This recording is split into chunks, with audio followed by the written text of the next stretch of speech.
Dominus vobiscum. Et cum spiritu tuo. Lectio Sancti Evangelii secundum Lucam. Gloria tibi, Domine. En ce temps-là, Jésus déclarait à ses disciples : « Je vous le dis, à vous qui m'écoutez, aimez vos ennemis, faites du bien à ceux qui vous haïssent. Souhaitez du bien à ceux qui vous maudissent, priez pour ceux qui vous calomnient. À celui qui te frappe sur une joue, présente l'autre joue. À celui qui te prend ton manteau, ne refuse pas ta tunique. Donne à quiconque te demande, et à qui prend ton bien, ne le réclame pas. Ce que vous voulez que les autres fassent pour vous, faites-le aussi pour eux. Si vous aimez ceux qui vous aiment, quelle reconnaissance méritez-vous ? Même les pécheurs aiment ceux qui les aiment. Si vous faites du bien à ceux qui vous en font, quelle reconnaissance méritez-vous ? Même les pécheurs en font autant. Si vous prêtez à ceux dont vous espérez recevoir en retour, quelle reconnaissance méritez-vous ? Même les pécheurs prêtent aux pécheurs pour qu'on leur rende l'équivalent. Au contraire, aimez vos ennemis, faites du bien et prêtez sans rien espérer en retour. Alors votre récompense sera grande et vous serez les fils du Très-Haut, car lui, il est bon pour les ingrats et les méchants. Soyez miséricordieux comme votre Père est miséricordieux. Ne jugez pas et vous ne serez pas jugés. Ne condamnez pas et vous ne serez pas condamnés. Pardonnez et vous serez pardonnés, donnez et l'on vous donnera. C'est une mesure bien pleine, tassée, secouée, débordante, qui sera versée dans le pan de votre vêtement. Car la mesure dont vous vous servez pour les autres servira de mesure aussi pour vous. Verbum Domini.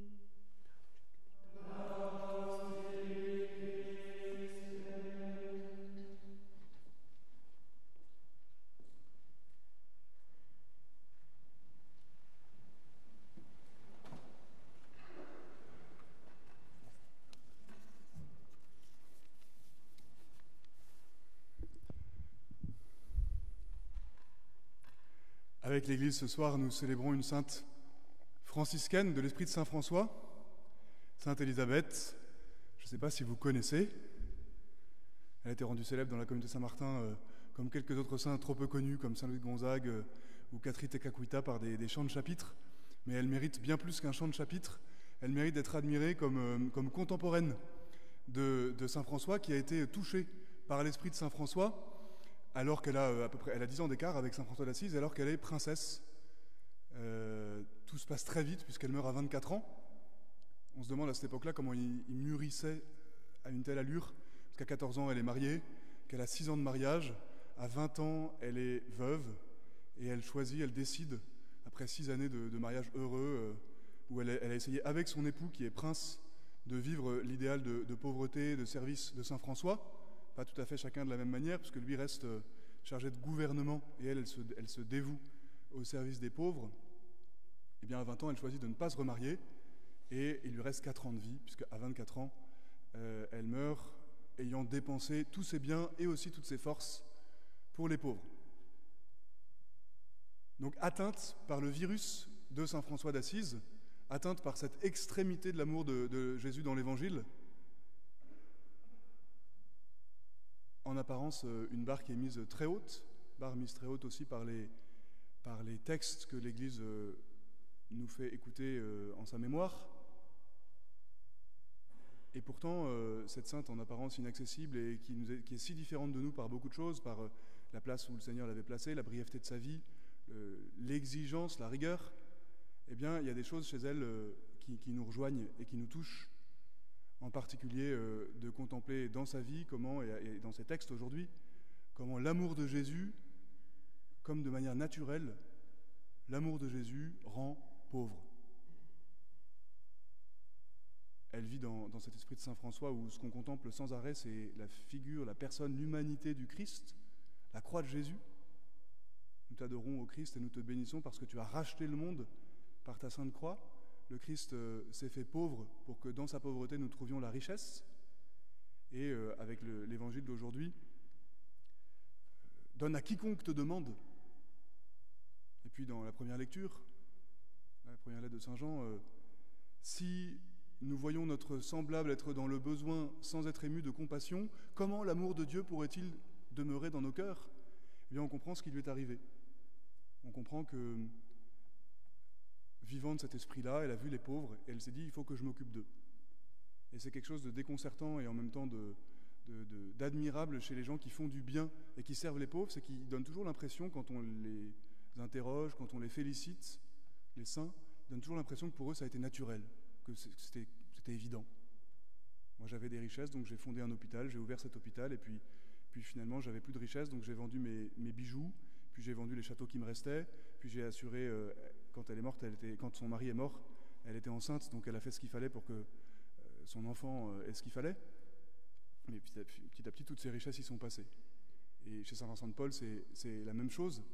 Et encore hier, Jean-Pierre Denis nous racontait cette histoire de la femme qui avait recueilli, la religieuse qui avait recueilli sa mère. Pour ceux qui nous rejoignent pour la messe en ce moment pendant notre assemblée générale, hier on a écouté donc ce témoin, ce journaliste qui nous partageait notamment cet exemple-là. Pourquoi est-ce que vous avez fait ça? Pourquoi est-ce que vous avez sauvé des vies? Parce qu'il fallait le faire. Parce qu'il fallait le faire. Et parfois la simplicité de l'évangile, c'est celle-là. Et Sainte Élisabeth aurait peut-être répondu ça aussi, parce qu'il fallait le faire. Et ça peut nous faire sursauter en nous disant, mais en fait Dieu l'a pas tellement laissé libre, l'amour de Jésus rend pauvre, un peu à contre-cœur, sans nous laisser le choix. Parfois nous avons l'impression, dans des combats spirituels, le Seigneur m'appelle, il me demande de tout donner, il me demande de le suivre, mais est-ce que j'ai vraiment le choix? Est-ce qu'il va me forcer? Est-ce qu'il va me forcer à me donner? Sainte Élisabeth, elle est allée encore plus loin. Elle a reçu cette richesse du Christ dans une pauvreté qui va encore plus loin, parce qu'elle n'a pas seulement donné tous ses biens, elle a donné aussi l'estime de ses proches. Ça, c'est très intéressant, parce qu'elle est tout à la fois dans une famille de saints. Elle a un mari qui comprend bien l'esprit de Saint François. Elle a une fille qui sera bien heureuse, Gertrude. Elle est cousine avec Sainte Agnès de Prague. Puis j'ai oublié, mais il y en a encore une autre, une sœur. Enfin, il y a des saints partout dans la famille. Et pourtant, il y a aussi une famille qui comprend très très mal le moment où elle refuse de se remarier à 20 ans, parce qu'il y avait des alliances politiques dans lesquelles elle aurait pu être bien utile, et elle refuse. Elle va être rejetée par sa famille qui pourtant se considère comme pieuse, comme chrétienne, mais qui sait mieux qu'elle. Une famille où on sait. Voilà, on sait comment être saint. On sait comment suivre l'Évangile, jusque-là, mais pas plus loin. Et donc elle va jusqu'à subir cette désapprobation des siens, comme le Christ a subi cette désapprobation des siens lui aussi. Et elle nous inspire dans cette façon dont ça lui a semblé naturel. Elle nous inspire aussi dans un deuxième aspect, qui est, heureusement, qui est la récompense dont parle l'Évangile, c'est que l'amour de Jésus, s'il rend pauvre, rend aussi joyeux. Elle parle de cette joie, après avoir dit les biens de la terre, je les ai aimés, mais pour toi seul, Jésus, je les ai considérés comme de la boue. Elle dit ensuite, je ne peux pas faire peur à Dieu en lui présentant une mine triste. Comment comprendrait-il que je ne sois pas joyeuse, puisque je l'aime et qu'il m'aime? Je ne veux pas faire peur à Dieu. Parfois, dans les mines qui nous arrive de faire dans certains de nos combats ou de nos épreuves, nous pourrions faire peur à Dieu. On parle de la peur qu'on a de Dieu, mais parfois nous pourrions faire peur à Dieu. Heureusement qu'il nous connaît mieux que nous nous connaissons, qu'il voit mieux dans notre cœur.